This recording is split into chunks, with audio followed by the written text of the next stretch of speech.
ನಮಸ್ಕಾರ ವೀಕ್ಷಕರೇ, ನ್ಯಾಷನಲ್ ಟಿವಿಗೆ ಸ್ವಾಗತ. ನಾನು ಸ್ವಾತಿ ಸಾಲ್ಯನ್. ಲವ್ ಮಾಕ್ಟೇಲ್ 3ಗೆ 25 ದಿನ ಪೂರೈಸಿದ ಸಂಭ್ರಮ. ಹೌದು, ಡಾರ್ಲಿಂಗ್ ಕೃಷ್ಣ ನಿರ್ದೇಶನ ಮಾಡಿ ನಾಯಕನಾಗಿ ನಟಿಸಿರುವ ಲವ್ ಮಾಕ್ಟೇಲ್ 3 ಚಿತ್ರ ಯಶಸ್ವಿಯಾಗಿ 25 ದಿನ ಪೂರೈಸಿಕೊಂಡಿದೆ. ಬಿಡುಗಡೆಯಾದ ಮೊದಲ ದಿನದಿಂದಲೇ ಉತ್ತಮ ಪ್ರತಿಕ್ರಿಯೆ ಪಡೆದುಕೊಂಡಿದ್ದ ಈ ಚಿತ್ರದಿಂದ ದಿನದಿಂದ ದಿನಕ್ಕೆ ಪ್ರದರ್ಶನ ಕಂಡಿತು. ಇದೀಗ 25 ದಿನಗಳನ್ನು ಪೂರೈಸಿ ಯಶಸ್ವಿಯಾಗಿ ದಾಟಿಕೊಳ್ಳುವ ಮೂಲಕ 2026ರ ಮೊದಲ ಸೂಪರ್ ಹಿಟ್ ಚಿತ್ರವಾಗಿ ದಾಖಲಾಗಿದೆ. ಟಾಕ್ಸಿಕ್ ಚಿತ್ರ ಮುಂದಕ್ಕೆ ಹೋಗುತ್ತಲೇ ಮಾರ್ಚ್ 19ರಂದು ಲವ್ ಮಾಕ್ಟೇಲ್ 3 ಚಿತ್ರ ಬಿಡುಗಡೆಗೊಂಡಿತ್ತು. KVN ಸಂಸ್ಥೆ ವಿತರಣೆಯ ಜವಾಬ್ದಾರಿಯನ್ನ ಹೊತ್ತುಕೊಂಡಿತ್ತು.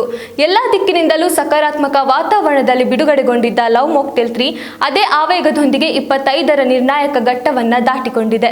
ಇಂಥ ಗೆಲುವಿಗೆ ಕಾರಣರಾದ ಪ್ರೇಕ್ಷಕರಿಗೆ ಧನ್ಯವಾದ ಸಲ್ಲಿಸುತ್ತಲೇ ಡಾರ್ಲಿಂಗ್ ಕೃಷ್ಣ ಲವ್ ಮಾಕ್ಟೇಲ್ ಸರಣಿಯ hat trick ಗೆಲುವನ್ನ ಸಂಭ್ರಮಿಸಿದ್ದಾರೆ. Krismi banner ನಡಿಯಲ್ಲಿ darling Krishna ಮತ್ತು ಮಿಲನ ನಾಗರಾಜ್ ಈ ಚಿತ್ರವನ್ನ ನಿರ್ಮಾಣ ಮಾಡಿದ್ದಾರೆ.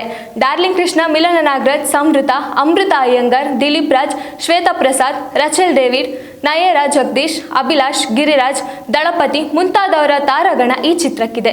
ಶ್ರೀ ಕ್ರೇಜಿ ಮೈಂಡ್ ಛಾಯಾಗ್ರಹಣ ಮತ್ತು ಸಂಕಲನ, ನಕುಲ್ ಅಭಯ್ ಶಂಕರ್ ಸಂಗೀತ, ಅಮರ್ ಮತ್ತು ಜೋನಾ ಕಲಾ ನಿರ್ದೇಶನ ಈ ಚಿತ್ರಕ್ಕಿದೆ.